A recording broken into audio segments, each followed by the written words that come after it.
My name is Elday Hall, and I'm 53 years old. I've dedicated 30 years of my life to working as a full-time employee at a major pharmaceutical company. Having spent so many years at the same company, the workplace feels like a second home to me. There aren't many people my age who continue to work full-time, and I feel respected by my colleagues. The reason I continued working full-time at my age is because I was single until 3 years ago. It was around that time when my department manager, Taylor, jokingly asked me, "Allie, you're not getting married, are you?" Looking back, it might be considered harassment, but I wasn't offended because we had a certain rapport.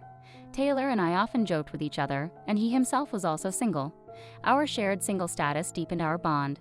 I casually replied, "Well, I'm lucky. Let's both try our best in finding a partner." Little did he know, I did have something going on with a guy, and it was going pretty well. However, it was a bit of a secret. That man is now my husband, David, who is 5 years older than me and had been previously married. We met through a marriage consultation office, both seeking partners to spend the rest of our lives with, without the complications of having children. We decided to keep our relationship a secret from those around us, including our colleagues. So even when the manager teased me about marriage, I just gently responded. A few months later, David and I got happily married. We skipped the grand wedding ceremony and simply submitted our marriage registration form to the City Hall. I was surprised at how easy the marriage registration process was compared to my imagination. We were both looking forward to our life together. David worked as a salaried employee at a factory, and to be honest, I was earning more money annually than he was. He had been working at his current factory since high school graduation. I, on the other hand, grew up in an orphanage and had a strong desire to become an independent adult, so I was not ready to give up my position as a regular employee at the pharmaceutical company. Even after getting married, I chose to continue working at my current company. I promptly informed Taylor about my marriage, and he congratulated me, though his expression seemed somewhat complicated. Maybe he felt a bit lonely since I, his single companion, got married before he did. When I playfully teased him about it, he responded firmly, "Don't be silly," so I left it at that. For me, starting a new life with David was exciting. I hadn't felt this much excitement in a while, and I was envisioning a bright future. Little did I know that the actual future wouldn't be as dazzling as I had expected. Our newlywed life passed by relatively uneventfully. Although we were now married, my lifestyle remained largely the same since I continued working. The only notable change was the addition of a cheap used car for commuting in the countryside, as our living area became more rural. Instead of taking the bus, I now commuted by the car I already owned, which David and I shared. About a year after our marriage, shadows began to creep into our once smooth-sailing life together. It appeared that David was going through a depressive state, a mental issue that had been affecting his behavior for some time. He appeared visibly down in the mornings, barely touching more than half of his breakfast. His mind often seemed elsewhere, leading to mishaps like mixing up ketchup with salt or wearing mismatched socks. It was evident that something was weighing on him. These behaviors became a daily occurrence, and it seemed like he was struggling at work as well. David had never been particularly talkative, but his silence had become even more pronounced. I had always appreciated his calm demeanor, but this newfound silence felt isolating. Despite living together, it was as if I was living alone, and the loneliness weighed heavily on me. As I observed these subtle changes, I grew concerned that he might be dealing with some form of mental illness. So I decided to take him to a nearby psychosomatic medicine clinic, where he was diagnosed with depression. My heart sank when I received the diagnosis, as I was familiar with the challenges that often accompanied depression. The most effective way to treat depression is to identify and address its root cause. "Do you have any idea what might have triggered his depression?" I was asked by the doctor. I was at a loss. David had been working at the same factory for decades, so it was difficult to imagine that his depression had suddenly surfaced due to his job. Moreover, there had been no noticeable changes in his workplace or department. The only significant change in his life had been our marriage. However, I couldn't think of anything I had done at home that could have placed undue pressure on him. Our life together had been happy, and I genuinely couldn't comprehend what had gone wrong. The doctor assured me that if anything came to mind, I should feel free to return for further guidance and treatment. Despite multiple visits to the clinic, we were unable to pinpoint the cause of David's depression, and his condition continued to deteriorate. On his worst days, he would wake up and immediately retreat to bed, complaining of severe headaches. There were times when he took several days off work, his appetite dwindled, and he visibly lost weight. Eventually, his condition reached a point where he had to take an extended leave of absence, and eventually he had no choice but to resign from his job. David carried a heavy burden of guilt for leaving me to shoulder all the responsibilities, but I reassured him that I enjoyed working. I fervently wished for his swift recovery and left for work every day, though I couldn't help but worry about him when I was away. There was a particularly distressing incident when he wandered outside alone, disoriented, and couldn't find his way back home. He even confessed to not remembering where our house was. At that point, I began to wonder if he might be dealing with both depression and dementia, which only added to my anxiety. One day, my colleague Taylor approached me, expressing concern about David's condition. He sympathetically noted that David wasn't getting any better and suggested that I should take a break too. He handed me an energy drink and encouraged me to take care of myself.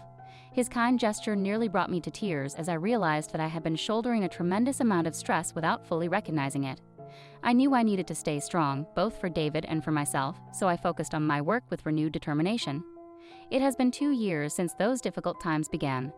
This year marks our 3rd wedding anniversary, yet David's condition remains stagnant, if not deteriorating further. There seems to be no sign of recovery on the horizon. One day, as I was preparing to leave for work, I noticed that the car, which should have been parked next to our entrance, was missing. I blinked in disbelief, feeling a sense of unease creep in. The car had been under my sole control ever since David was diagnosed with depression, and I hadn't left the house since returning home the previous day. The car couldn't just vanish. "Honey, do you know where the car is?" I asked David anxiously. He responded indifferently, "I don't know. I believe it was there when I got back yesterday." Recalling that David had gone out while I was at work yesterday, following the doctor's advice for a change of pace, I surmised that the car must have gone missing between then and now. Bewildered, I decided to take public transportation to work for the day, even though it wasn't my usual routine.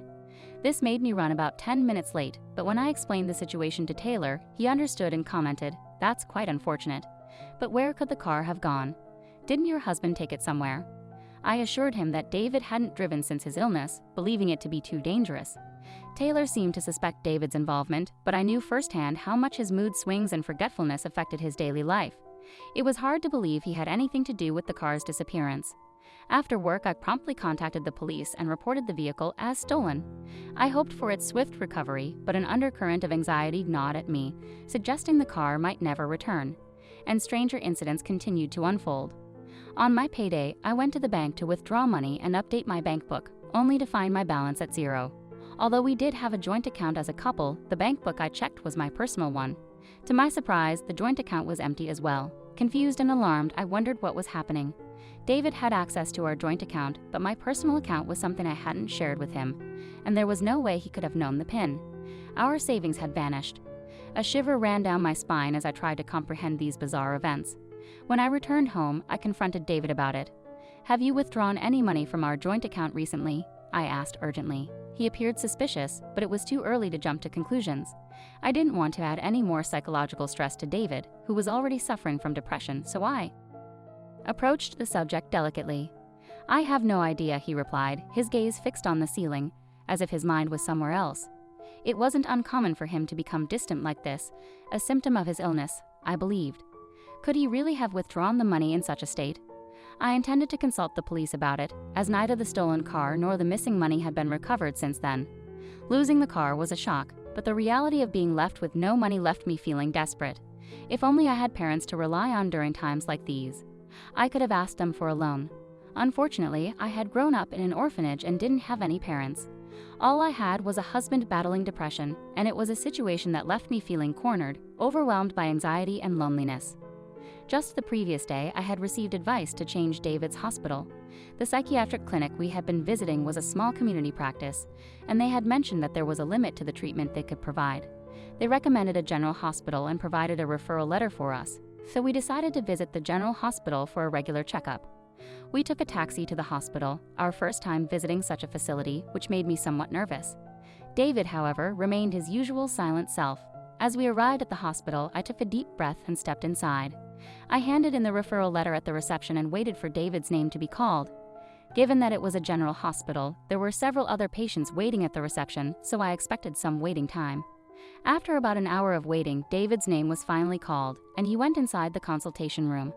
While he was in there, I decided to pass the time by reading a book. However, shortly after David's consultation began, a nurse approached me and asked, "Excuse me, are you Mrs. Hall?"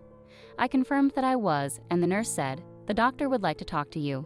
Could you please follow me?" I agreed, feeling somewhat anxious but assuming it was a routine explanation about David's condition. I followed the nurse to a different room from the consultation area and took a seat. The doctor appeared to be a humble, kind-looking man, about a decade older than me, with graying hair and a beard. I inquired, "Is this about my husband's condition?" The doctor nodded solemnly. I prepared myself for the news that would follow. "I'm really sorry to bring this up so suddenly, and I hope I'm not making you uncomfortable," the doctor began. "But I need to be straightforward with you. Your husband needs to be separated from you immediately. The truth is, he was arrested for fraud 13 years ago." I was taken aback by his words, feeling shocked and panicked. I had brought David in for a routine checkup, and now I was hearing something completely unexpected from the doctor. "He's just pretending," the doctor continued. Memories from the past flooded back. "I used to be a surgeon until 10 years ago, and exactly 13 years ago, I treated a patient with a deep cut in his right leg. That patient was your husband." It suddenly made sense. David did have a noticeable scar on his right leg, but he had never shared the story behind it with me. The doctor's revelation seemed unbelievably coincidental. Back then, David had claimed that the injury resulted from an argument with his ex-wife, but it turned out that the argument had been triggered by his fraudulent activities. He had stolen her designer goods and money. What's more, he had even feigned dementia as part of his scheme. This shocking revelation left me speechless. David had a criminal history, and he had been arrested before. His methods were chillingly familiar. The doctor's warning was clear. There might be danger looming around David Hall. It was a serious situation, and I realized that I had been deceived by my own husband. As we left the doctor's office, I couldn't help but feel restless. I knew I needed to take action. Walking alongside David, I decided to install surveillance cameras around our house to monitor his activities while I was away. A week later, I noticed that a watch and a bag were missing. I reviewed the camera footage, which showed David leaving the house with the bag and watch. When he returned, he withdrew a stack of bills from an envelope, wearing a suspicious and self-satisfied expression. It was clear that he wasn't the depressed patient he had been pretending to be. The evidence was undeniable. David had been stealing from me, taking my car and my savings. I couldn't believe that my own husband had deceived me in such a way. Anger, betrayal, and a mix of other emotions swirled inside me. I knew we had to get a divorce, but I didn't want to let David off the hook so easily. I wanted him to reflect on his actions and make amends for betraying my trust. Filled with a whirlwind of emotions, I went to obtain the divorce papers and began filling them out. The next day, I told David that I needed to go out for a while, and I headed straight to the police station. I had taken a day off from work, explaining the emergency situation to my company. I showed the police the recorded footage and explained how David had deceived me and stolen money from me. They agreed that the evidence was substantial enough to take action. They checked with pawn shops where they suspected David had sold the stolen items and began searching for my missing car, which was being sold as a used vehicle. It was also confirmed that David had withdrawn money from my bank account. Furthermore, it was revealed that his depression had been a lie as well. David's web of deceit was rapidly falling apart, and I experienced a tumultuous mix of emotions: relief, sadness, and an indescribable blend of feelings. The police informed me that they would obtain a warrant and head to our house immediately. Grateful, I replied. "Yes, please. Thank you." The subsequent events unfolded rapidly. I returned home with the police officers, and it was just past 3 p.m. when we arrived. David appeared surprised by my early return, asking, "Huh?" He noticed the police officers standing behind me, and his eyes widened in shock. "What's going on? Allies?" Without hesitation, I said, "David, let's get a divorce," and I presented the divorce papers that I had kept in my bag.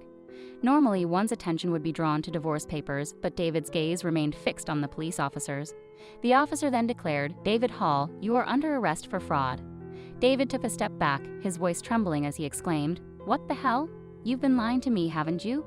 You weren't really suffering from depression, were you?" Attempting to deflect the accusations, David said, "Oh, what are you talking about? I've been going to the hospital for 2 years because of my depression. Depression is a mental thing, so it's hard to judge whether it's true or false. But I was told by a doctor at a general hospital that I visited for the first time the other day. He had previously pretended to have dementia to deceive his ex-wife, hadn't he? That doctor said he had treated your injuries before. Besides, he doubted your responses were those of a depression patient." David continued to make excuses, seemingly unfazed by the presence of the police. He must have been accustomed to deceiving people, and his past encounters with the law seemed to have desensitized him. He even questioned the police about the evidence, prompting me to assert, "The evidence is right here. Why? How could you take this without permission? That's a crime, isn't it?" David shouted and trembled, his agitation apparent. However, it was odd for him to demand evidence while in the presence of the police who were arresting him. They were detaining him because they had already gathered enough evidence. In this regard, David was careless. I unleashed my pent-up frustration, recounting the 3 years of deception, car theft, and theft of my savings. I lashed out at David for blaming me while disregarding his own crimes. I asked him if he had any common sense left. David, instead of expressing remorse, taunted me, saying, "But I think it's your fault for being deceived.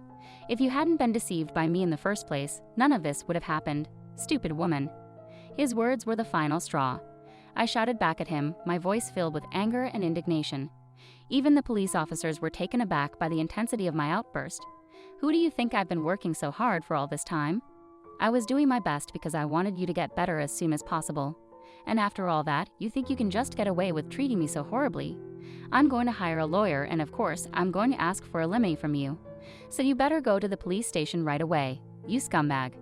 David's nerves crumbled at that moment, and the police officers showed no mercy as they handcuffed him. David finally seemed to accept his fate as he hung his head low and clicked his tongue in frustration while the police led him away.